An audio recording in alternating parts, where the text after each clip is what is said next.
میرے اعمال کی اصلاح کرم سے کر دے۔ الحمدللہ رب العالمین والصلاة والسلام علی سید المرسلین، اما بعد فاعوذ باللہ من الشیطان الرجیم، بسم اللہ الرحمن الرحیم۔ الصلاة والسلام علیک یا رسول اللہ وعلى آلك وأصحابك يا حبيب الله، الصلاة والسلام عليك يا نبي الله وعلى آلك وأصحابك يا نور الله۔ میرے پیارے اسلامی بھائیوں اور مدنی چینل کے ناظرین، درود پاک پڑھنے کے بے شمار فضائل و برکات ہیں۔ مصطفیٰ جان رحمت صلی اللہ تعالی علیہ وسلم کے بہت سارے فرامین ہمیں فضائل درود میں ملتے ہیں۔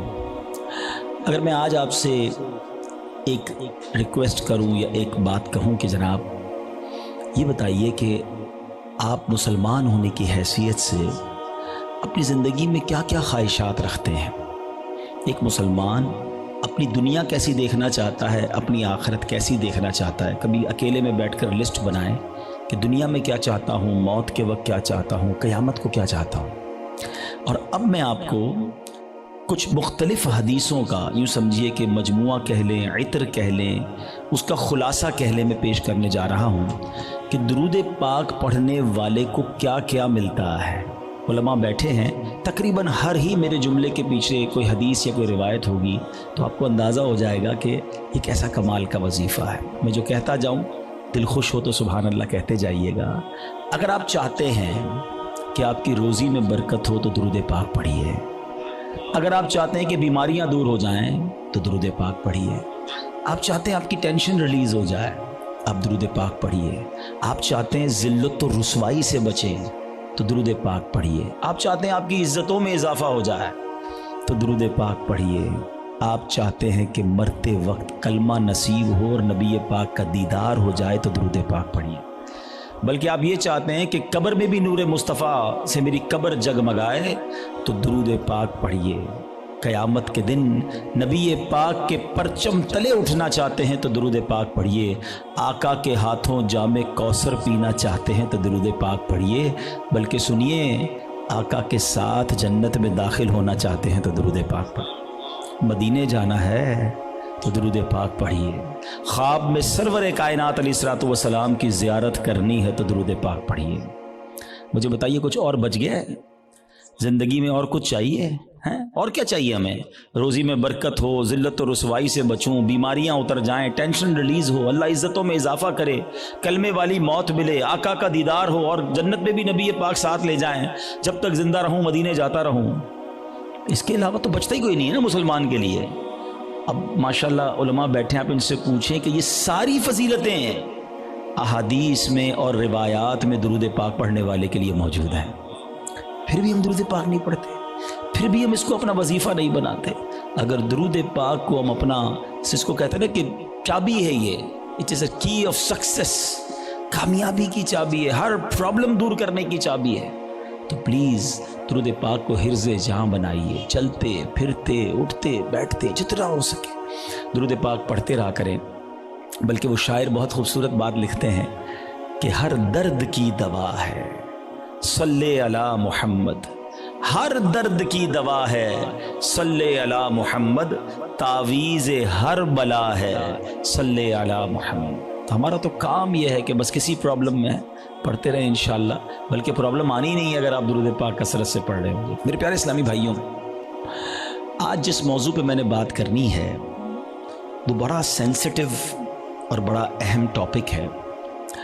ہم نارملی اپنی زندگی میں بہت ساری چیزوں کی حفاظت کرتے ہیں، چیز جتنی قیمتی ہوتی ہے اس کی حفاظت بھی ہم اس قدر زیادہ کرتے ہیں۔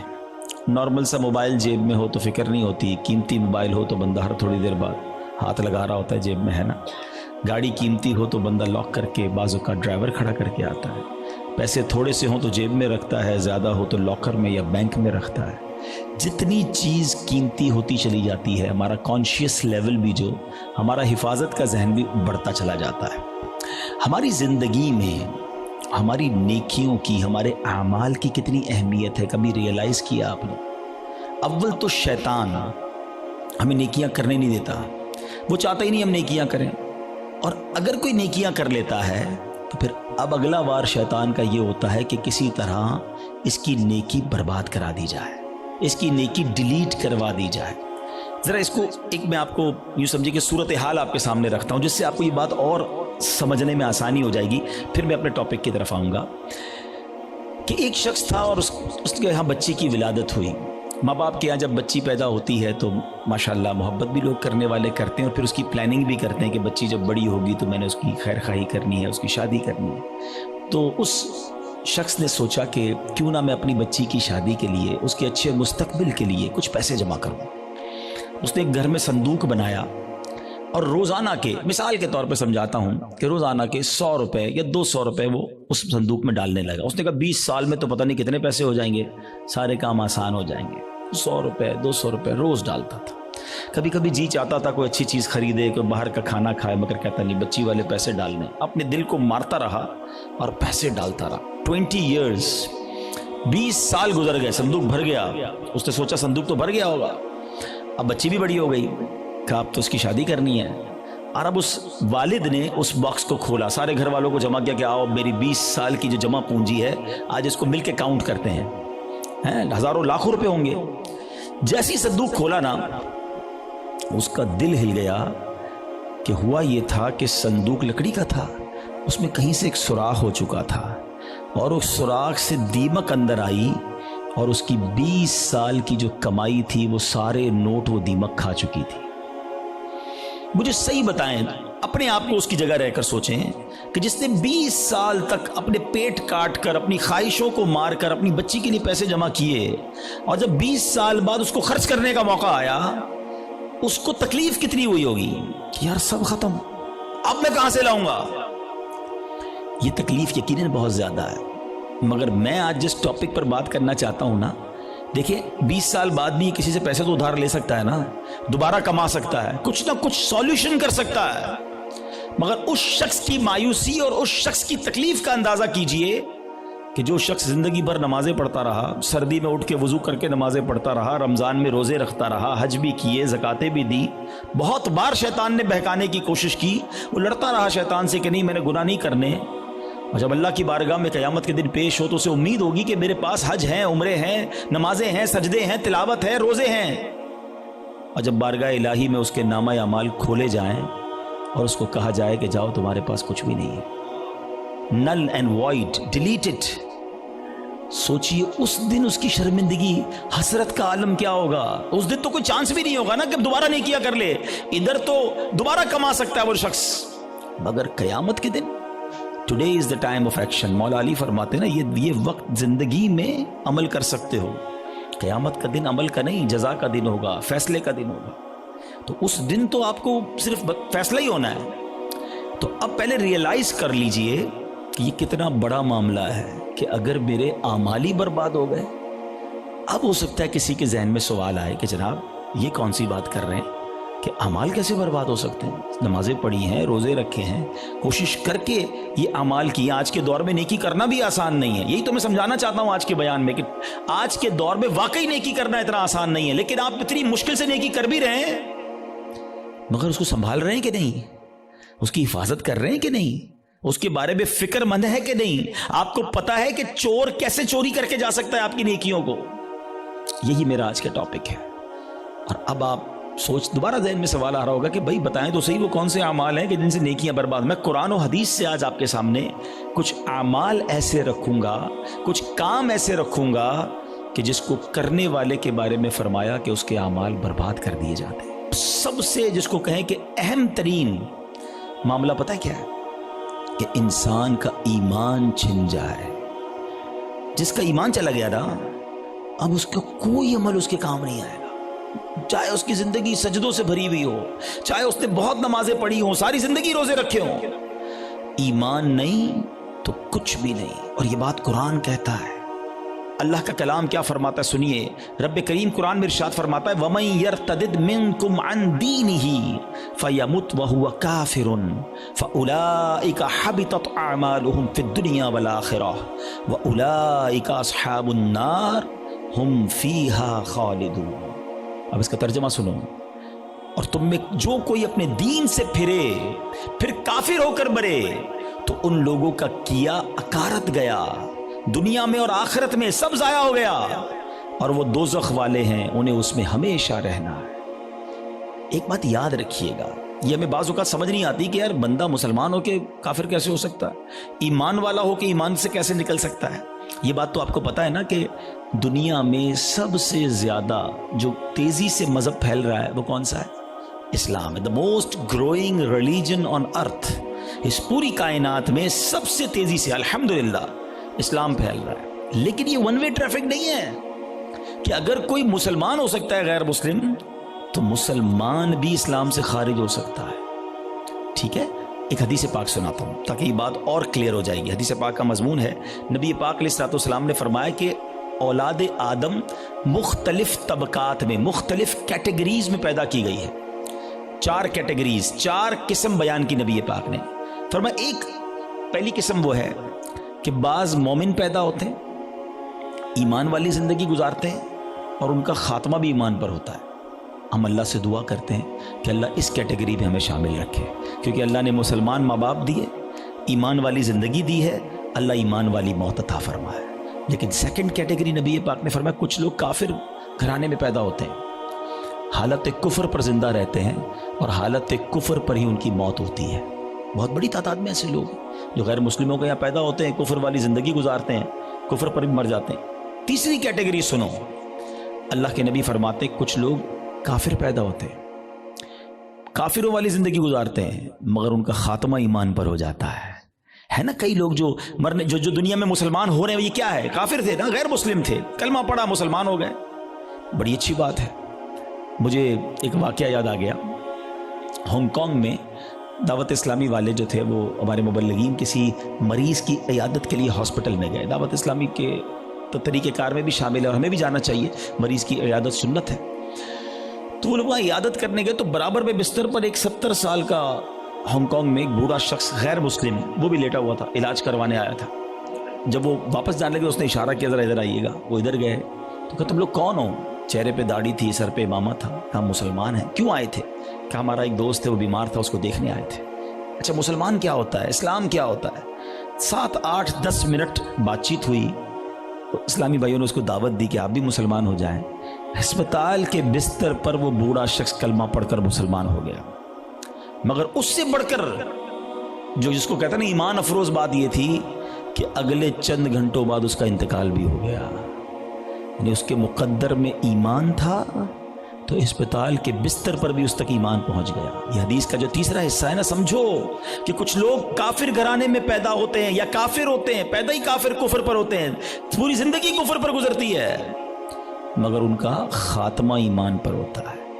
اب نبی پاک علیہ الصلوۃ والسلام نے فرمایا چوتھی کیٹیگری یہ وہ لوگ ہوتے ہیں جو مسلمان گھرانے میں پیدا ہوتے ہیں, مومن پیدا ہوتے ہیں, اسلام والی زندگی گزارتے ہیں مگر ان کا خاتمہ کفر پر ہوتا ہے.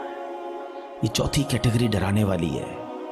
اس سے سمجھنا ہوگا کہ ہمارے پاس کوئی گارنٹی نہیں کہ میں ایمان سلامت لے کر جاؤں گا. ایک بڑی پیاری حدیث بچے کو یاد ہے, انما الاعمال بالنیات, ہے نا, اعمال کا دار و مدار نیتوں پر. ایک اور حدیث ہے انما الاعمال بالخواتیم, اعمال کا دار و مدار خاتموں پر ہے. خاتمہ ٹھیک ہونا ضروری ہے.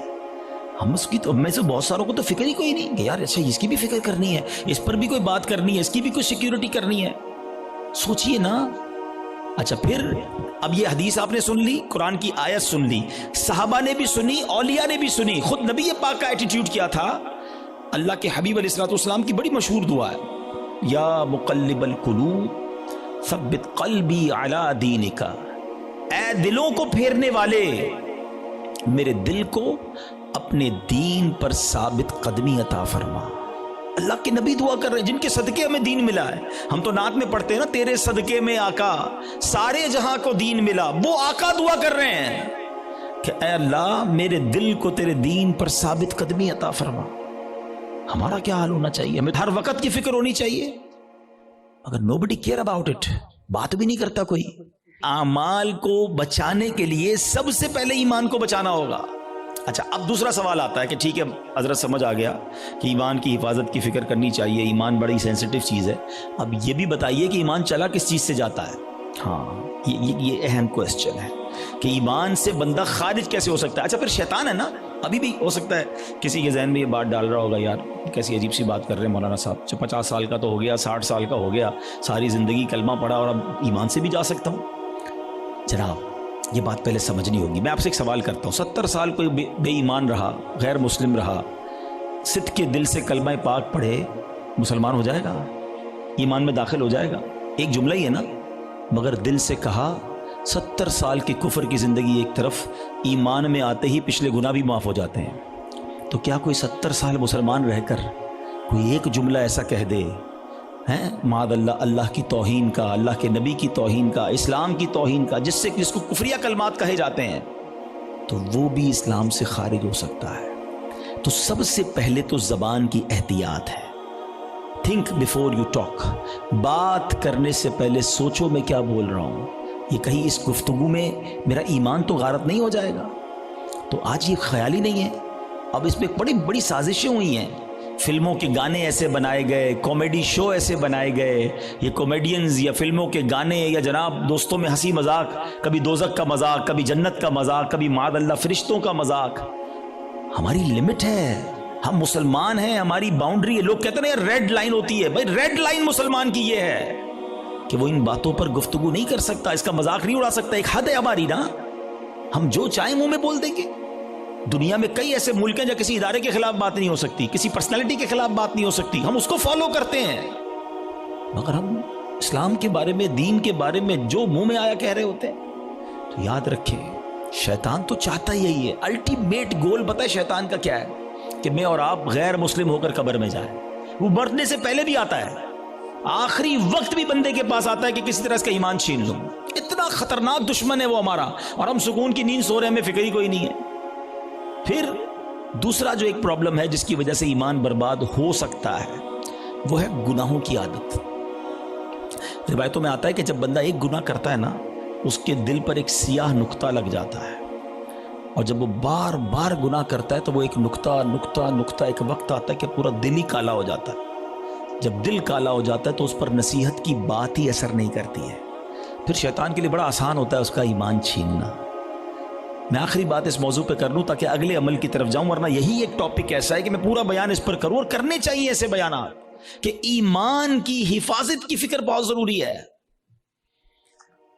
کہ اب آپ غور کریں، شیطان جو ہے نا، میں نے جیسے بتایا کہ وہ ہمارا پکا دشمن ہے اور ہمیں آخری وقت میں ہمارا ایمان چھیننا چاہتا ہے.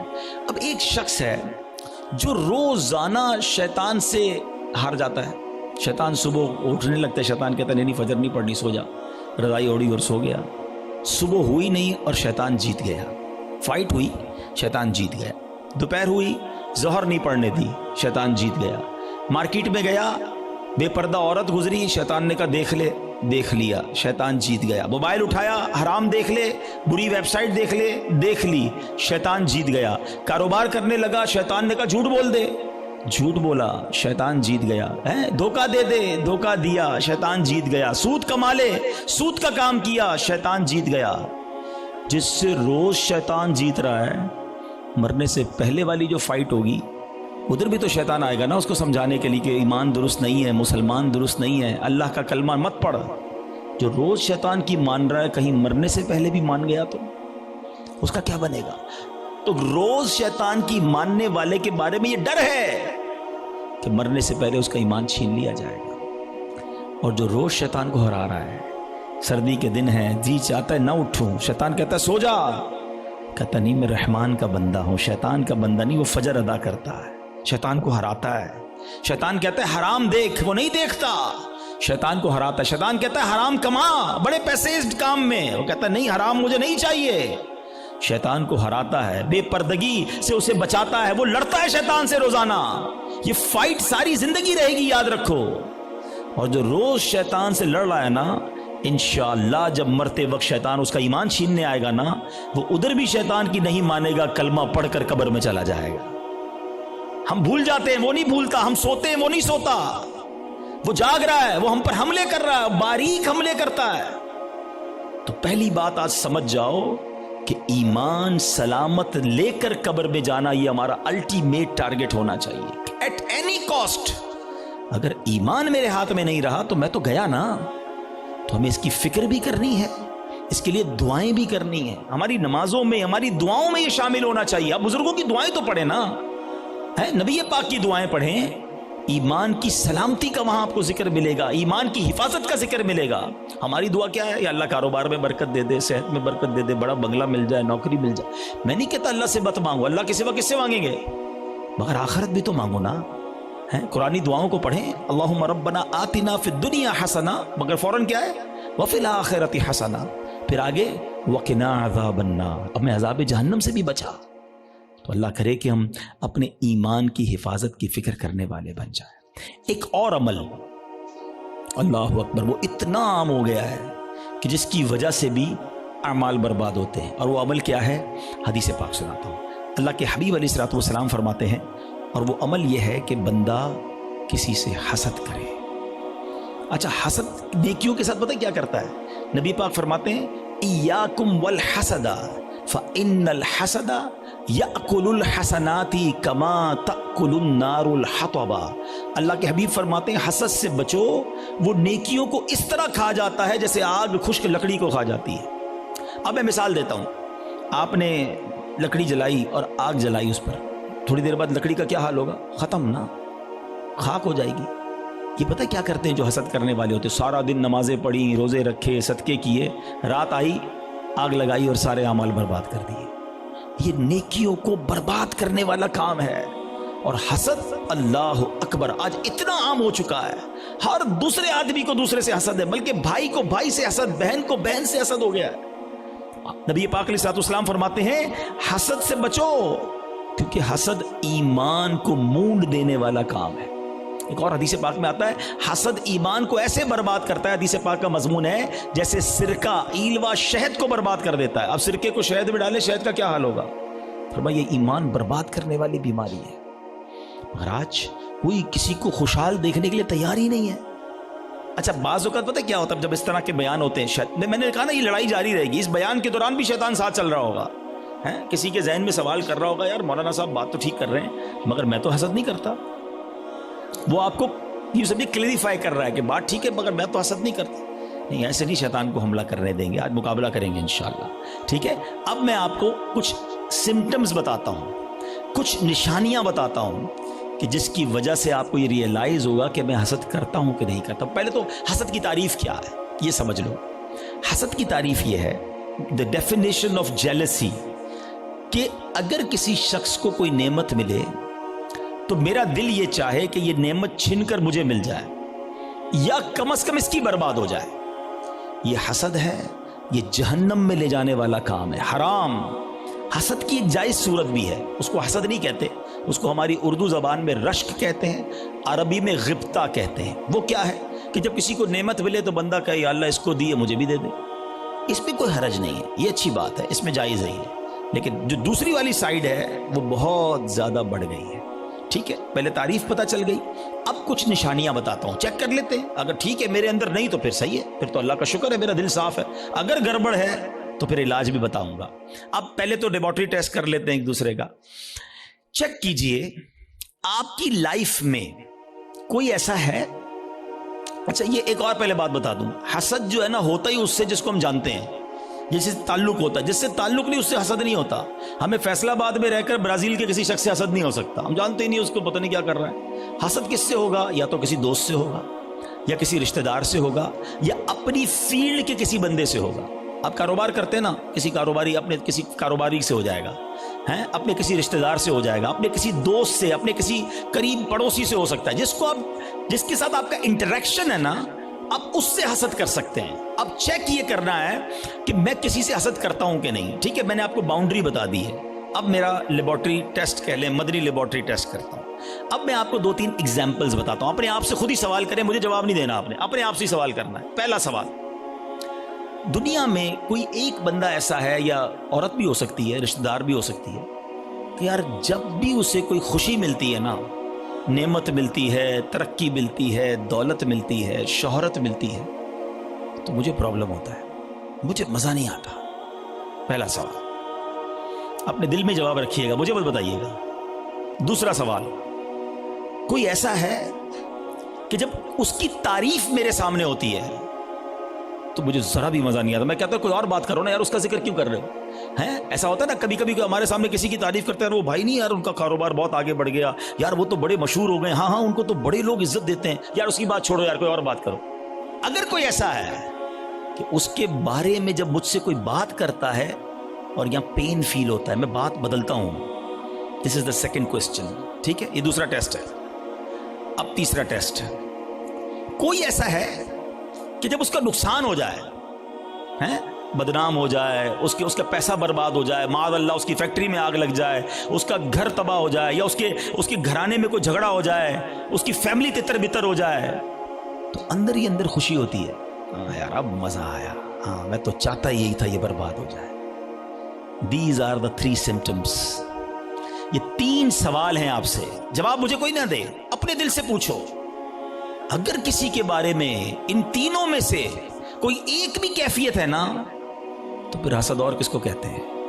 جناب آپ بیمار ہو چکے ہیں، ڈاکٹر کہتا ہے نا آپ کے ٹیسٹ کے بعد شوگر ہو گئی ہے بھائی، بلڈ پریشر ہو گیا، اب ہن احتیاط کرو، تو تسی ہن احتیاط کرو، تواڈے دل وچ حسد آ گیا ہے. اگر ان تینوں میں سے کوئی ایک بات کا جواب ہاں میں آ رہا ہے، اور کوئی بندہ یا کوئی رشتہ دار عورت یا فیملی کا کوئی ممبر ذہن میں آ رہا ہے، آپ کو پتہ ہے اتنا مکار ہے شیطان، بہن کو بہن سے حسد کرا دیتا ہے. کیسے؟ ایک بہن خوشحال ہے اپنے سسرال میں، دوسری بیچاری غریب ہے، اب اس کے دل میں ڈال دے گا یہ ترقی کر رہی ہے، میں پیچھے رہ گئی، برباد. نیکیاں اچھا جس سے حسد کر رہے ہیں نا، ہم اس کا بگاڑ کچھ نہیں سکتے. ایک اور بات سن لینا، آج حسد اتنی خطرناک بیماری ہے کہ حسد ہو گیا تو جل خود ہی رہا ہوں میں، اس کا کچھ نہیں بگڑ رہا، وہ ترقی کیے جا رہا ہے، نہ رات کو نیند آ رہی ہے، اسی کے بارے میں سوچی جا رہا ہوں، دل الگ جل رہا ہے. قیامت کی آگ تو الگ ہے، ابھی سے دل جل رہا ہے. یہ اتنی خطرناک بیماری ہے. حسد کے دنیاوی سمٹمز بتاؤں آپ کو. ہمیں بہت سارے لوگ ملتے ہیں، آ کر کان میں کہتے ہیں، کبھی پرچی دیتے ہیں، نیند نہیں آتی، سکون نہیں ہے، میں سوچتا بہت ہوں. جس کو بھی یہ پرابلم ہے نا، چیک کر لے اس نے کسی نہ کسی کا حسد والا ہوا ہے، کیونکہ وہ ترقی کیے جا رہا ہے، تمہاری نیند اڑتی جا رہی ہے، تم سوچتے ہی اس کے بارے میں ہو. پرابلم ہوتی ہے یار، ایک اور فیکٹری، ایک اور بنگلہ لے لیا، ایک اور کوٹھی لے لی، ایک اور گاڑی لے لی. ارے بھائی لے لی تو تمہیں کیا پرابلم ہے؟ اتنی خطرناک یہ بیماری ہے کہ چین نہیں لینے دیتی بندے کو. یہ سوچئے گا، یعنی اس کے دنیاوی نقصان بھی ہے نا، میں اپنی فیملی سے ڈسٹرب ہو گیا، میں اپنی لائف سے ڈسٹرب ہو گیا کیونکہ میں نے کسی کا حسد دل میں پال لیا. یار اس کو تو میرے محلے میں کوئی نہیں جانتا تھا، آج یہ پوری دنیا میں پاپولر ہو گیا، اس کو اتنی عزت کیسے مل گئی، میں بھی تو ایک. اچھا یہ پتہ ہے صرف عام لوگوں میں نہیں، یہ علماء میں حسد ہو جاتا ہے، نعت خوانوں میں آپس میں حسد ہو جائے گا. جو جس فیلڈ کا ہوگا نا، ہم جس فیلڈ کے، ہمیں اپنی فیلڈ والے سے حسد ہو سکتا ہے. اچھا اس کا بیان اتنا اچھا ہو گیا، اس کی آواز اتنی اچھی ہو گئی. شیطان مردو کہ کوئی خوبصورت ہوتا ہے اس سے حسد ہو جاتا ہے، بہت ساری چیزوں سے حسد ہوتا ہے، دولت سے، شہرت سے، خوبصورتی سے، طاقت سے، اقتدار سے، کوئی بھی نعمت ملے. اچھا اب سمر ٹیسٹ ہو گیا، لیبورٹری ٹیسٹ کا رزلٹ اپنے پاس ہی رکھیے گا، ٹھیک ہے. اب خدا نہ خواستہ میرے کسی بھائی کو اگر حسد ہو گیا ہے تو اس کو کلیریفائی کرنے کا طریقہ بھی بتا دیتا ہوں، اس کا علاج بھی بتا دیتا ہوں. اس کا علاج یہ ہے کہ سب سے پہلے تو آپ یہ ریئلائز کریں کہ مجھے حسد کس سے ہوا ہے. اچھا حسد کس سے ہوا اور کیوں ہوا ہے؟ کسی کے مال سے ہو جاتا ہے، کسی کی خوبصورتی سے ہو جاتا ہے، کسی کی شہرت سے ہو جاتا ہے، واٹ ایور کوئی ریزن ہوگا نا، وہ ریزن پہلے آپ ریئلائز کر لیں. پہلا طریقہ یہ ہے، پہلا علاج یہ ہے کہ آپ اللہ سے دعا کریں کہ اللہ میرے دل کو حسد سے پاک کر دے، میرے دل کو گندگی سے پاک کر دے، دل کی ساری بیماریوں سے پاک کر دے. ایک تو دعا ہے، اللہ کریم ہے، قبول فرما لے گا تو دل پاک ہو جائے گا. دوسرا دعا میں اس بندے کو بھی شامل کر لے کہ اللہ اس کے مال میں اور برکت دے دے.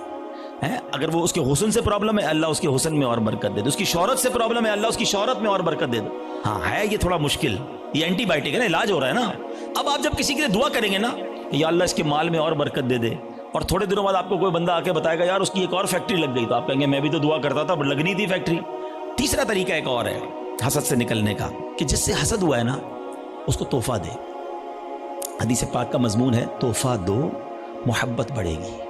ہاں لیکن یہ بتا کے مت دینا کہ بھائی تیرے سے حسد ہو گیا تھا تحفہ لے کر آئے ہوں مولانا صاحب نے کہا تو اور گل خراب ہو جائے گی. تو بتانا نہیں اس کو, ہاں بتانا چلے اس کو.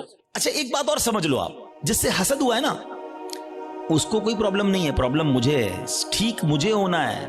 اس کو تو شاید نیکیاں مل رہی ہوں گی اگر کوئی اس کے بارے میں غیبت کر رہا ہے, بدگمانیاں کر رہا ہے. ہمیں اپنا علاج کرنا ہے, میرے اعمال بڑے تھوڑے ہیں. وہ شاعر کہتے ہیں نفس بدکار نے دل پر یہ قیامت توڑی, عمل نیک کیا بھی تو چھپانے نہ دیا. ایک تو نیکی ہوئی نہیں, ہوئی تو بچائی نہیں. تو دو باتیں ہو گئی آج کے بیان میں, ایمان کی حفاظت اور اپنے آپ کو حسد سے بچانا ہے. ایک اور عمل بڑا خطرناک ہے اور اس کو شرک اصغر کہا گیا, اور وہ بڑا باریک ہے, شیطان کا ایسا خطرناک وار ہے کہ پتہ بھی نہیں چلنے دیتا, اور وہ ہے ریاکاری. اچھا ریاکاری کیا ہے؟ دکھلاوا. بندے کو بڑا جی چاہتا ہے یار میں نیکی کروں نا, پتہ تو چلے میں نے کیا کیا ہے, یار کمال ہے, اتنا چندہ دیا اور کوئی اعلان ہی نہیں, اتنے سجدے کیے, پتہ ہی نہیں کسی کو کہ کمرے کے اندر جا کے کتنے نفل پڑھتا ہوں, تہجد پڑھتا ہوں. تو اب نیکی کر, پہلے تو مشہور تھا نیکی کر دریا میں ڈال, اب تو نیکی کر فیس بک پہ ڈال, ہر چیز سوشل میڈیا پہ ڈالنی ہے. تو یہ جو دل کی چاہت ہے نا اندر سے, یہ سمجھو یہ بڑا باریک وار ہے. اور احادیث میں ریاکاری کے بارے میں اس قدر شدید روایتیں ہیں کہ اللہ کے حبیب علیہ الصلوۃ والسلام فرماتے ہیں کہ جب لوگ اپنے اعمال لے کر آئیں گے نا اللہ کی بارگاہ میں, اگین وہی والی بات, باکس والی بات یاد ہے نا کہ باکس کھولا تو کچھ نہیں. ریاکار جب اللہ کی بارگاہ میں اعمال لے کر آئیں گے تو ریاکاروں سے کہا جائے گا ان کے پاس جاؤ جن کے لیے تم ریاکاری کرتے تھے, انہی سے جا کے اپنا اجر لے لو. اللہ فرمائے گا میرے پاس کچھ بھی نہیں ہے, لوگوں کو دکھانا تھا نا, جاؤ ان سے جا کے لے لو اجر. ہمارا کیا ہوگا اگر ہمارے روزے, ہمارے حج, ہمارے عمرے, ہمارے صدقے اگر یہ کہہ دیا گیا؟ اور یہ اتنا باریک وار ہے شیطان کا کہ پتہ بھی نہیں چلتا, کہیں نہ کہیں بہانے سے ہم سے وہ ریاکاری کراتا ہے. مشہور حدیث آپ نے کئی بار سنی ہوگی کہ قیامت کے دن اللہ کی بارگاہ میں سب سے پہلے ایک شہید کا فیصلہ ہوگا. اس سے کہا جائے گا تو نے کیا کیا؟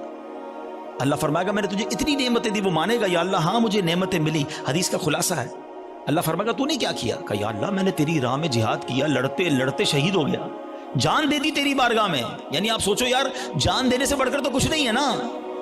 مگر اللہ کی طرف سے کیا ارشاد ہوگا؟ تو جھوٹا ہے, تو نے اس لیے یہ عمل کیا کہ تجھے بہادر کہا جائے, مجاہد کہا جائے, تجھے کہہ لیا گیا. اے فرشتوں اس کو جہنم میں ڈال دو, شہید جہنم میں. کیوں؟ نیت اللہ کی رضا کی نہیں تھی نا, شہرت کی تھی, لوگوں کو پتا چلے. اب اللہ کی بارگاہ میں ایک سخی لایا جائے گا. اے اللہ کی راہ میں خرچ کرنے والوں غور سے سنو, وہ سخی اللہ کی بارگاہ میں لایا جائے گا. اللہ فرمائے گا میں نے تجھے بہت مال دیا. کہے گا ہاں یا اللہ تو نے مال دیا مگر میں نے تیری راہ میں دل کھول کر خرچ کیا. میں خلاصہ کہہ رہا ہوں, میں نے تیری راہ میں دل کھول کر خرچ کیا. ارشاد ہوگا کہ تو جھوٹا ہے, تو نے اس لیے کیا کہ تجھے سخی کہہ لیا جائے. اے فرشتوں اس کو بھی اٹھا کر جہنم میں ڈال دو. دنیا میں سخی مشہور ہو گئے تھے نا, بس اب جہنم میں جاؤ. تیسرا, قرآن کا قاری لایا جائے گا, علم سکھانے والا لایا جائے گا. اللہ کہے گا تجھے اتنی نعمتیں دی. وہ کہے گا ہاں مولا نعمتیں ملی, میں تو لوگوں کو علم پڑھاتا تھا, تیرا دین پڑھاتا تھا, قرآن پڑھاتا تھا. فرمایا تو جھوٹا ہے, تو نے اس لیے کیا کہ تجھے عالم کہا جائے, قاری کہا جائے. اے فرشتوں اس کو بھی اٹھا کر جہنم میں ڈال دو. کبھی بھی سیٹسفائی نہ ہوا کریں. پلیز ٹرائی ٹو انڈرسٹینڈ, شیطان مردود پہلی کوشش یہ کرتا ہے ہماری نیکیاں نہ ہوں, اور دوسری کوشش یہ کرتا ہے کہ اچھا نیکیاں کر لی نا, اب اس کو نل اینڈ وائڈ کیسے کروں, ڈیلیٹ کیسے کرواؤں, ضائع کیسے کرواؤں. ادھر ہم مار کھا جاتے ہیں, ادھر ہم سوچتے ہی نہیں ہیں. بڑا جی چاہتا ہے لوگوں کو پتا چلے اتنے حج کیے ہیں, اتنے عمرے کیے ہیں. ایکچولی ہماری تو روز لوگوں سے ملاقاتیں ہوتی ہیں نا, معذرت کے ساتھ کسی سے ملنے جاتے ہیں نا, سب جگہ نہیں لیکن کچھ جگہ ایسا ہوتا ہے کہ 15 منٹ کے اندر بندہ اپنی 15 سال کی نیکیاں گنواتا ہے کہ میں نے اتنے حج کیے ہیں, الحمدللہ ہر سال عمرے پہ جاتے ہیں, سرکار نے بڑا کرم کیا ہے, تہجد کی نماز کی بڑی پابندی ہے, تو رجب شعبان کے روزے بھی رکھتا ہوں, تو فلاں علاقے میں بھی ہم غریبوں کی مدد کرتے ہیں, تو فلاں بھی. بندہ کہے بھائی صاحب کس نے پوچھا تھا یہ سب آپ سے؟ ہم نے تو طبیعت پوچھی تھی آپ کی, آپ نے طبیعت کے جواب میں پوری لسٹ نکال کے دے دی. اچھا اب ذرا میں چوٹ کرنے کے لیے کہہ رہا ہوں کہ جو بندہ 15 سال پرانا حج یاد رکھے ہوئے ہے, اس کو آج صبح جو جھوٹ بولا ہے وہ یاد ہے؟ تھوڑی دیر پہلے موبائل اٹھا کر حرام دیکھا وہ یاد ہے؟ آدھے گھنٹے پہلے غیبت کی تھی وہ یاد ہے؟ آج دن میں کئی گناہ ہوئے وہ یاد نہیں، اور 20-20 سال 25-25 سال پرانی نیکی یاد ہے جو بار بار لوگوں کو بتائی جا رہا ہوں. پوچھے یہ کیوں؟ دیکھیں مجھے بتانے سے مجھے تو کوئی نقصان نہیں ہوا، آپ کا کہیں لاس تو نہیں ہو گیا. انما الاعمال بالنیات، اللہ کی بارگاہ میں ہماری نیتیں کیا ہیں. ہم سوچیں تہجد تو اکیلے میں پڑھتا ہے نا بندہ، لیکن کبھی ہم نے پڑھ لی تہجد، اب پیٹ میں درد ہو رہا ہے، سامنے والے کو کیسے بتاؤں کہ تہجد پڑھی ہے؟ بس یار آج بہت تھکا ہوا ہوں. خیریت کیوں تھکے ہوئے حاجی صاحب؟ تو الحمدللہ تہجد میں اٹھ جاتا ہوں نا. اچھا آپ تہجد بھی پڑھتے ہیں؟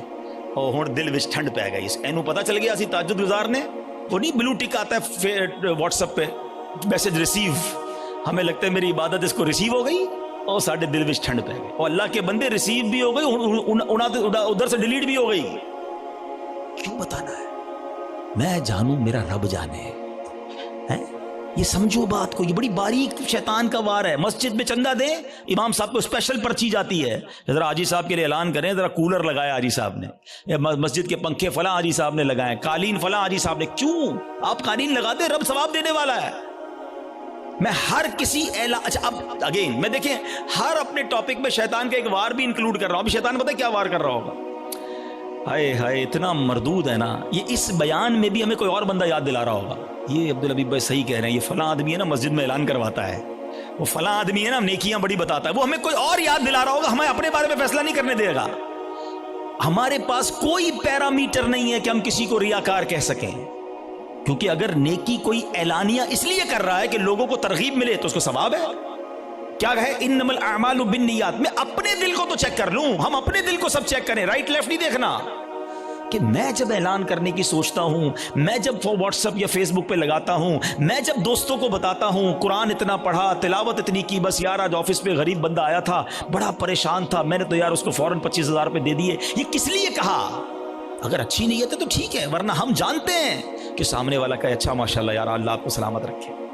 پلیز شیطان کے وار کو سمجھو. میں نے آپ کے سامنے حدیث رکھی ہے کہ شہید جہنم میں جائے گا، وہ شہید جو جہاد کر رہا ہے مگر دکھاوے کے لیے کر رہا ہے، وہ سخی جہنم میں جائے گا جو کروڑوں لاکھوں روپے خرچ کر رہا ہے مگر دکھاوے کے ساتھ کر رہا ہے اللہ کے لیے. ایک چپتا ہوا سوال کر کے اگلے ٹاپک کی طرف جاتا ہوں. اپنے آپ سے میں بھی سوال کرتا ہوں، میں خود اپنے آپ سے بھی سوال کرتا ہوں، میرے اور آپ کے پاس ایسی کتنی نیکیاں ہیں جو فقط میں جانوں اور میرا رب جانے؟ کبھی اکیلے میں سوال کرنا پڑے آپ سے کہ کسی کو نہیں پتا، دنیا میں کسی کو نہیں پتا، بس میں جانوں میرا رب جانے. ثواب تو اس سے ہی لینا ہے نا، جنت میں تو اسی نے مجھے داخل کرنا ہے اپنے کرم سے، میں کیوں دنیا والوں کو بتاؤں؟ اچھا پھر اخلاص، ریاکاری کے اگینسٹ کیا ہے اخلاص؟ اخلاص کی تعریف پتہ ہے کیا ہے؟ آئے ہائے علماء بھی کمال کرتے ہیں، ایک جملے میں گلی مکا دیتے ہیں، کہتے ہیں اخلاص کی تعریف یہ ہے جس طرح تم اپنے گناہوں کو چھپاتے ہو نا اس طرح اپنی نیکیوں کو چھپاؤ. ہم میں سے کوئی چاہتا ہے میری خطائیں پتہ چلیں کہ میں نے کل کیا گناہ کیا، پرسوں کیا کیا؟ نہیں نہیں نہیں، کسی کو میری خطا نہیں پتہ چلنی چاہیے. ہم چھپاتے ہیں مگر نیکیاں سب کو پتہ چلنی چاہیے. سمجھو اس وار کو شیطان کے. تیسرا عمل میں نے بتا دیا آپ کو، ریاکاری. چوتھا عمل جو اس سے ملتا جلتا ہی ہے، وہ بھی اعمال برباد کرنے والا عمل ہے، اور وہ ہے خود پسندی. انسان جو ہے نا اپنے اندر اپنے آپ کو بہت کچھ سمجھنے لگتا ہے. حدیث پاک میں آتا ہے خود پسندی 70 سال کے عمل کو برباد کر دیتی ہے. آئے ہائے میں 70 سال نمازیں پڑھوں، 70 سال روزے رکھوں، صدقے خیرات کروں، اور ایک خود پسندی میرے سارے اعمال برباد کر دے. ایک بزرگ کے بارے میں آتا ہے اپنے بچے کے ساتھ کہیں سفر پر جا رہے تھے، تو جب سفر پر جا رہے تھے تو سرائے خانہ آیا، رات کو سو گئے قافلے والوں کے ساتھ. باپ بیٹے اٹھے اور تہجد کی نماز پڑھی. جب تہجد پڑھی نا تو بیٹے نے ابو کو کہا ابو یہ کیسے لوگ ہیں، سارے سوئے ہوئے ہیں، کوئی بھی نہیں اٹھا تہجد کے لیے. تو والد نے بیٹے کو بڑا کمال کا جواب دیا کہ بیٹا تو بھی سویا رہتا تو اچھا ہی تھا. سمجھ آئی بات؟ یہ جملہ بڑا کمال کا ہے. آپ تہجد پڑھ کر دوسروں کو حقیر سمجھنے لگے نا، اور اپنے آپ کو میں نے تہجد پڑھی، دیکھو یار یہ سب سو رہے ہیں. یہی تو خود پسندی ہے کہ اپنے آپ کو کچھ سمجھ رہے ہیں، اس کا اپنا ہی کمال سمجھ رہے ہیں، اللہ کی عطا نہیں سمجھ رہے اسے. خود پسندی نہیں آنی چاہیے. 70 سال کے عمل برباد کرنے والا میں نے عمل آپ کے سامنے رکھا ہے. اب میں آخری بات ایسے بہت سارے اعمال ہیں، لیکن ظاہر ایک بیان میں سارے تو نہیں ڈسکس کر سکوں گا نا. میں کوشش کروں گا یا کوشش کر رہا ہوں کہ وہ اعمال زیادہ ڈسکس کروں جو بہت زیادہ پینیٹریٹ کر گئے، وہ ہمارے درمیان آ چکے ہیں اور ہماری نیکیاں برباد ہو رہی ہیں اس سے. Try to understand, try to secure your good deeds. اچھے اعمال کو بچانے کی فکر کرو نا، ہے ہی تھوڑے اور وہ بھی برباد ہو گئے تو بنے گا کیا میرا. اور اب وہ کیا ہے؟ وہ قرآن کہتا ہے. وہ کیا ہے؟ قرآن کہتا ہے یا ایھا الذین آمنوا لا تبطلوا صدقاتکم بالمن والاذی. اے ایمان والو، اپنے صدقے باطل نہ کرو احسان جتا کر اور تکلیف دے کر. یہ بھی بہت بڑا مسئلہ ہے. اول تو کسی کے ساتھ بھلائی کرنی نہیں ہے، اور بھلائی کر لی اب ساری زندگی اسے احسان جتانا ہے. یاد ہے نا میں نے نوکری دلائی تھی، بھول تو نہیں گیا؟ چپل پہن کر آیا تھا میرے پاس، اب گاڑی والا ہو گیا، بھول تو نہیں گیا میرا احسان؟ تیری بہن کی شادی تھی، میں نے اس کا جہیز دلوایا تھا. بڑا آدمی ہو گیا لیکن یاد ہے نا میں نے تیرے کو لون دلوایا تھا. توبہ توبہ توبہ. سوچو کبھی زندگی میں احسان جتانے والے مت بننا. میری اور آپ کی اوقات کیا ہے؟ اگر میں نے کسی کے ساتھ بھلا کیا، میں نے اللہ کی راہ میں خرچ کیا تو یہ رب نے دیا نا.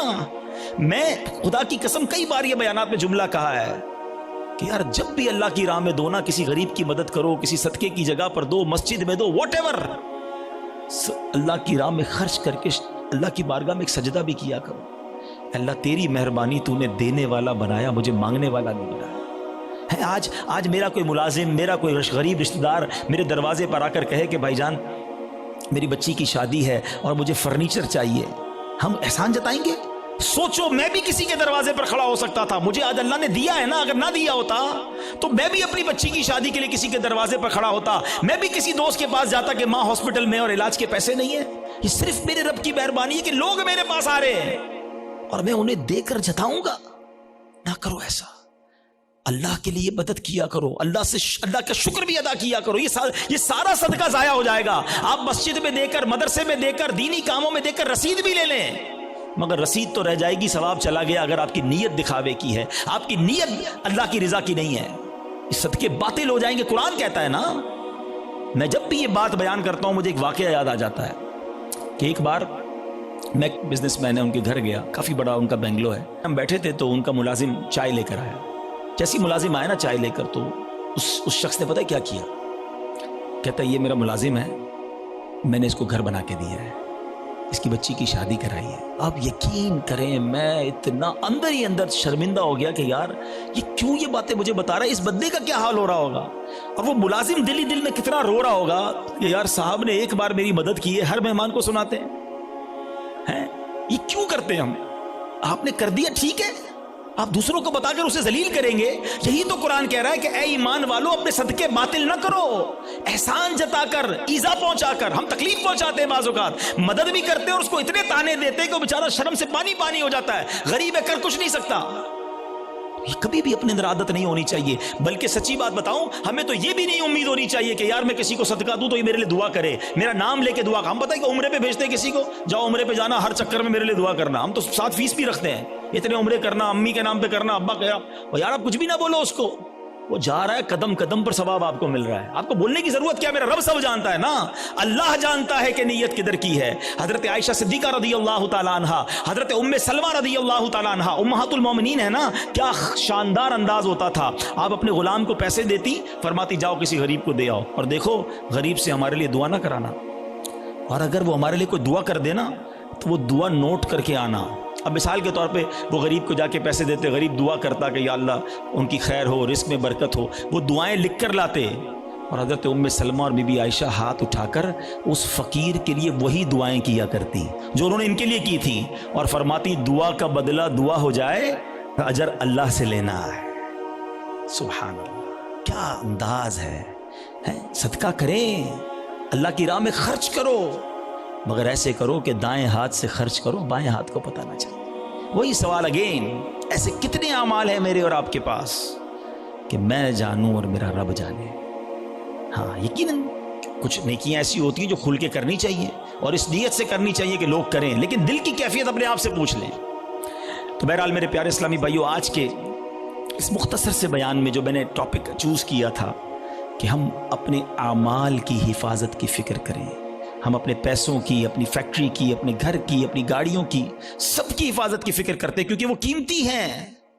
خدا کی قسم سب سے زیادہ قیمتی میرا ایمان ہے۔ ایمان نہیں تو کچھ نہیں، اور سیکنڈ پھر میرے اعمال ہیں، نیکیاں نہیں ہیں۔ قیامت کے دن اگر کہہ دیا گیا کہ تمہاری کوئی عبادت قبول نہیں تو پھر ہم کدھر جائیں گے؟ ہمارے بزرگان دین اتنے سینسٹیو تھے اس معاملے میں۔ ایک بزرگ کے بارے میں آتا ہے، وہ کپڑے سیتے تھے، بہت اچھے کپڑے سیتے تھے، تو وہ مارکیٹ میں جاتے تھے اور جو کپڑے بناتے تھے وہ سیل کرتے تھے۔ تو وہ ایک بار گئے ایک جگہ پر اور ایک کپڑے کے بڑے ایکسپرٹ تاجر کو انہوں نے اپنا پیس دیا، کڑھائی وڑائی کر کے لے گئے تھے۔ تو اس نے جیسے ہی کپڑا ہاتھ میں لیا نا تو اس نے اس کی عیب نکالنا شروع کی، اسٹچنگ ٹھیک نہیں ہے، کلر کمبینیشن ٹھیک نہیں ہے، فلاں چیز غلط ہے۔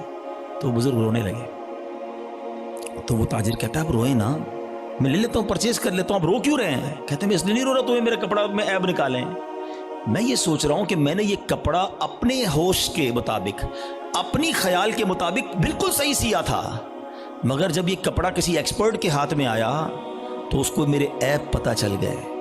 میں نے اپنی سوچ سے نمازیں ٹھیک پڑھی ہیں، اپنے حساب سے صدقے ٹھیک کیے ہیں، میں نے عمرے اور حج ٹھیک کیے ہیں، لیکن قیامت کے دن جب یہ اعمال اللہ کی بارگاہ میں پیش ہوں گے اور ادھر سے کہہ دیا گیا تیرے سجدوں میں اخلاص نہیں ہے، تیرے صدقوں میں اخلاص نہیں ہے، تیری عبادت میں ذوق نہیں ہے، تیری نیتیں اچھی نہیں ہوں گی، تو میرا کیا بنے گا؟ اس طرح وہ سوچتے تھے۔ کبھی ہم نے نیکی کر کے یہ سوچا کہ یا اللہ نیکی بچی رہے، قبول فرما لے؟ ہم تو نیکی کر کے پھول جاتے ہیں، بھائی میں نمازی، میں حاجی، میں روزہ دار، میں صدقہ دینے والا نہیں۔ پلیز سمجھو بات کو۔ ہم نے کئی ایسے واقعات پڑھے ہیں کہ جو بڑے بڑے نامور اس زمانے کے جناب مستجاب الدعوات ہوا کرتے تھے، جب شیطان غالب آیا، نفس غالب آیا، لالچ غالب آئی تو ایمان بھی ہاتھ سے چلا گیا۔ بلم بن باعورہ کا واقعہ کس کو نہیں پتا؟ مستجاب الدعوات تھا وہ شخص، لیکن جب لالچ غالب آئی، شیطان کا داؤ چل گیا، حضرت موسیٰ کے خلاف ہوا، ان کے بارے میں بددعا کرنے لگا، اس کی زبان لٹک کر باہر آ گئی اور کفر پر اس پر خاتمہ ہوا۔ ہمیں ڈرنا ہے، دعائیں مانگنی ہے، اور یہ خوف ہمیں صحابہ میں نظر آتا ہے۔ ہاں، سیدنا ابوبکر صدیق، حضرت عثمان غنی، حضرت مولا علی، بی بی فاطمہ، بی بی عائشہ رضی اللہ عنہ، ان کے واقعات تو پڑھیں۔ یہ تنکا اٹھا کر کہا کرتے تھے کاش میں تنکا ہوتا انسان نہ ہوتا۔ کیوں کہتے تھے؟ کہ اللہ کی بارگاہ میں پیش ہوا اور وہاں میرا ایمان نہ چلا جائے، میرے اعمال برباد نہ ہو جائیں۔ تو بہرحال میرے پیارے اسلامی بھائیو، یہ فکر میں آج کے بیان میں پیش کرنا چاہتا تھا۔ حسد سے بچنا ہے، نیت کر لیں انشاءاللہ۔ ہم نے احسان جتانے سے اور دکھلاوے سے بچنا ہے، خود پسندی سے بچنا ہے، اور سب سے مین جو پہلا میرا ٹاپک تھا، ایمان کی حفاظت کی فکر کرنی ہے۔ ایمان کے ڈاکو گھوم رہے ہیں، یقین کریں، اور وہ ایسا ڈاکو ہے شیطان کے نظر بھی نہیں آتا۔ اور ڈاکو تو نظر آتے ہیں نا، پولیس والا آپ کھڑا کر لیں گے، آپ کو دل کے آگے پیچھے پہرے دار بٹھانے ہوں گے۔ پہرے دار کون ہیں؟ آپ نے نماز پڑھ کے پہرے دار بٹھانا ہوگا، آپ نے کلمہ پاک کا ورد کرنا ہوگا۔ اچھا یہ بھی بڑا پرابلم ہے، سب کی تمنا کیا ہے؟ یا اللہ مرنے سے پہلے، مرتے وقت کیا نصیب کرنا؟ کلمہ نصیب کرنا۔ آج دن میں کتنی بار کلمہ پڑھا ہے؟ یہ چیک کرو نا۔ مرتے وقت سب کو کلمہ چاہیے، زندگی میں پڑھو نا۔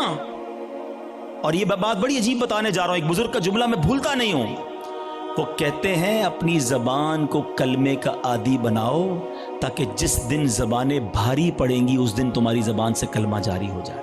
موت کے وقت نا زبان بھاری ہو جاتی ہے، مگر ہم کئی ہفتے ہو گئے کلمہ نہیں پڑھا ہم نے۔ کتنی تسبیحاں پڑھی کلمے کی؟ روز کم از کم ایک تسبیح، 100 بار کلمہ پاک۔ اچھا آپ کو پتہ ہے حدیث پاک میں افضل الذکر کہا گیا، سب سے افضل اگر کوئی ذکر ہے تو وہ لا الہ الا اللہ محمد الرسول اللہ۔ پورا کلمہ پڑھیں یا کم از کم لا الہ الا اللہ کا ورد کریں اور آخر میں 3 بار محمد الرسول اللہ صلی اللہ تعالی وسلم پڑھ لیں، تاکہ میری زبان کلمے کی عادی رہے۔ اور جو چیز عادی ہوتی ہے نا وہ پتہ کب نکلتی ہے؟ آخری بات، چلیں یہ بھی ایک بڑی دلچسپ بات بھی ہے، اور اللہ کرے کہ میرے بیان سے کوئی یہ میسج لے جائے۔ انسان پر جب دھکا لگتا ہے نا، چوٹ لگتی ہے، مشکل وقت آتا ہے، تو جو اندر اصلی ہوتا ہے نا باہر نکل آتا ہے۔ ٹھیک ہے، یہ اس کو میں آپ کو ایک ایگزامپل سے سمجھاؤں گا۔ ایک شخص تھا، بادشاہ کے پاس آیا، کئی زبانوں کا ماہر، ایکسپرٹ، اس کی زبان اتنی فلوئنٹ تھی کہ اس نے چیلنج کیا کہ میری اوریجنل زبان پہچان کے بتائیں۔ عربی بھی تو انگلش بھی تو اردو بھی تو فرینچ بھی، جس زبان میں بات کریں اس زبان میں وہ جواب دے، بڑی فلوئنٹ جواب دے۔ کوئی نہیں پہچان سکا۔ ایک شخص آیا، کہتا بادشاہ سلامت مجھے تھوڑا ٹائم دے، میں اس کو پہچان لوں۔ کہا کیسے؟ کہا مجھے اس کے ساتھ ہی رکھ دیں اپنے محل میں۔ ان دونوں کو ایک ہی کمرہ دے دیا، صبح ہوئی تو وہ بندہ کمرے سے باہر نکلا، جب سیڑھیوں پہ آیا تو پیچھے سے اس نے اسے دھکا دے دیا، وہ لڑکھڑاتا ہوا نیچے گرا اور اب اس کو برا بھلا کہنا شروع کر دیا، گالیاں نکالنا شروع کر دی. کہا بادشاہ سلامت جس زبان میں گالیاں دے رہے ہیں یہ اس کی اصل زبان ہے. جب بندے کو جھٹکا لگتا ہے نا تو اس کا اصل باہر آتا ہے. اس کو اور آسان سمجھا دیتا ہوں. کوئی سالن لے کر پیالہ لے کر ہمارے قریب سے گزرے، اس کو ٹھوکر لگے گی تو برتن سے کیا نکلے گا؟ سالن گرے گا نا. اور اگر کوئی پانی کا پیالہ لے کے جا رہا ہے اس کو ٹھوکر لگائیں گے تو کیا گرے گا؟ تو جو ٹھوکر لگتی ہے نا، جو اندر ہوتا ہے نا، وہی باہر نکلتا ہے. اب مثال دیتا ہوں. آپ موٹر سائیکل پہ جا رہے ہیں، گاڑی پہ جا رہے ہیں، اچانک بریک لگا، ایکسیڈنٹ ہونے سے بچے آپ. کیا نکلا زبان سے؟ کچھ لوگوں کی زبان سے اس وقت گالی نکلتی ہے اور کچھ لوگوں کی زبان سے ماشاءاللہ اس وقت بھی یا رسول اللہ نکلتا ہے، لا الہ الا اللہ نکلتا ہے، یا غوث اعظم نکلتا ہے. کیوں؟ اندر اچھا بھرا ہوا ہے. جب جھٹکا لگانا تو اندر والا باہر آ گیا. اور ہم نے دیکھا ہے اس وقت کئی ایسے لوگ ہوتے ہیں جن کی زبان سے اس وقت بھی گالی نکلتی ہے، بری بات نکلتی ہے، ارے تیری تو. کیوں؟ اندر گندا بھرا ہوا ہے. اپنے برتن کو صاف رکھنا، موت کے وقت ایک جھٹکا لگنا ہے. اور جب جھٹکا لگے نا تو میری زبان کلمہ پڑھ لے، میری زبان میرے آقا کا نام لے لے، میری زبان درود پاک پڑھ لے. اندر اچھا ہونا چاہیے. بری محفلیں چھوڑ دو، برے دوست چھوڑ دو، ورنہ یہ گندگی بھر جائے گی دل میں. اور روزانہ کم از کم 100 بار نیت کرو کہ کلمہ پاک پڑھیں گے انشاءاللہ. ہاں ابھی کلمے پڑھتے رہو تاکہ مشکل وقت جب آئے، جب سکرات کے وقت زبان بھاری ہو جائے تو میری زبان کلمہ پڑھنے والی بن جائے. تو انشاءاللہ کلمے کے عادی بن جاؤ اور ایسے دوستوں سے بچو، ایسی محفلوں سے بچو جہاں کفریہ باتیں کی جاتی ہیں. میرے رضا نے تو 100 سال پہلے کہہ دیا تھا کہ سونا جنگل، رات اندھیری، چھائی بدلی کالی ہے، سونے والو جاگتے رہیو، چوروں کی رکھوالی ہے. اور چور بھی کیسا ہے شیطان؟ آنکھ سے کاجل صاف چرا لے، یا وہ چور بلا کے ہیں، تیری گٹھڑی تاکی ہے اور تو نے نیند نکالی ہے. تیرا ایمان چھیننے آیا ہے اور تو سو رہا ہے، تجھے فکر ہی نہیں. تو بہرحال الحمدللہ دعوت اسلامی کے اس پیارے ماحول میں ہمیں ایسی سوچ دی جاتی ہے کہ ہم اپنے اعمال کی حفاظت کی فکر کریں، اپنے ایمان کی حفاظت کی فکر کریں. پہلے تو نیکیاں کرنی ہیں اور ضرور کرنی ہیں، مگر پھر اس کو بچانا ہے، اس کی سیکیورٹی کی فکر کرنی ہے. اور میں نے آج چند باتیں بتائیں. میں آخر میں ایک بک سجیسٹ کرنا چاہوں گا. ایک کتاب ہے جس کتاب سے میں نے آج بیان کیا. یہ بھی مکتبۃ المدینہ کی مہربانی ہے، دعوت اسلامی کی یقین کریں مہربانی ہے. اگر میں آپ کو کہوں یار حدیثیں جمع کرو اور ڈھونڈو اس میں کون کون سی چیزیں جو اعمال برباد کریں گی، ہم کہاں سے ڈھونڈیں گے؟ اللہ کی رحمت سے دعوت اسلامی والوں نے ایک پوری کتاب بنا دی ہے. ساری وہ حدیثیں اور قرآن کی آیتیں جمع کر دیں کہ جس میں نبی پاک نے اور اللہ کے پیارے کلام نے ہمیں بتایا کہ یہ وہ عمل ہے جو تمہاری نیکیاں برباد کر دیں گے. وہ کتاب لیں، اس کو پڑھیں. تو بہرحال آج انشاءاللہ یہ آپ نے اور میں نے عزم کر کے جانا ہے، اب شیطان کو نیکیاں نہیں برباد کرنے دو. ایسے کیسے برباد کرنے دو؟ اتنی مشکل سے نیکی کماؤں اور میری برباد کر دے ایک جھٹکے کے اندر. آپ کے پیسے کو چھین لے، کتنا برا لگتا ہے کہ یار میں آج سارا دن محنت کر کے اپنے بچوں کے لیے پیسے کما کے آؤں اور رات کو آؤں اور اپنے پیسوں کو آگ لگا دوں. کوئی نہیں کرنے دے گا. یہ ہم حسد کر کے نیکیوں کو آگ لگا دیتے ہیں. تو انشاءاللہ آج کے بعد اپنی نیکیوں کی حفاظت کریں گے انشاءاللہ. اور نیکیاں بڑھانے اور نیکیوں کی حفاظت کرنے کے لیے اللہ کی رحمت سے دعوت اسلامی کا ماحول آپ کے سامنے ہے. اس ماحول سے وابستہ رہیں، دعوت اسلامی کے اجتماعات میں آتے رہیں، مدنی چینل دیکھتے رہیں. اس طرح کے مزید بیانات سنتے رہیں گے تو انشاءاللہ آپ کو سیکھنے کو ملتا رہے گا انشاءاللہ عز و جل. اور مدنی قافلوں میں بھی سفر کریں. اللہ کریم ہم سب کا جمع ہونا اپنی بارگاہ میں قبول فرمائے.